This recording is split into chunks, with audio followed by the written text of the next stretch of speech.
Baik, pemirsa, pendapatan asli daerah sangat berperan dalam peningkatan pembangunan dan penyelenggaraan pemerintahan di setiap kabupaten kota.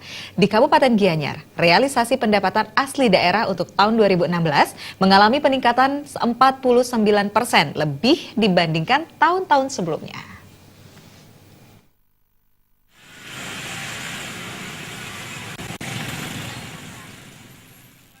Ketaatan wajib pajak di Kabupaten Gianyar sampai saat ini menunjukkan perkembangan positif, sehingga membantu pencapaian target pendapatan asli daerah PAD Kabupaten Gianyar. Realisasi PAD Kabupaten Gianyar tahun 2016 mengalami peningkatan dibandingkan tahun sebelumnya, yang mencapai 49,09%.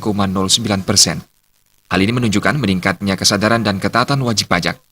Menurut Kadis Penda Kabupaten Gianyar Wayan Artana, dari keseluruhan PAD tahun 2016 ini, sektor perhotelan dan restoran menjadi penyumbang terbesar bagi PAD Gianyar.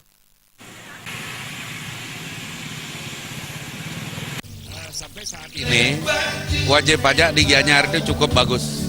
Jadi sebagai mitra pemerintah daerah, itu para pengusaha-pengusaha, khususnya hotel, restoran, dan hiburan ini telah memberikan kontribusi yang besar. Kalau dari PAD Gianyar, pajak hotel dan restoran ini memberikan kontribusi sekitar 49%. Jadi untuk pendapatan asli daerah Gianyar, PHR termasuk primadonanya. Kedepan, para wajib pajak diharapkan taat membayar pajak tepat pada waktunya. Pajak di setiap daerah merupakan sumber utama PAD. Peningkatan PAD berarti turut membantu memperlancar jalannya pemerintahan dan pembangunan di daerah. Bayu di Bali TV.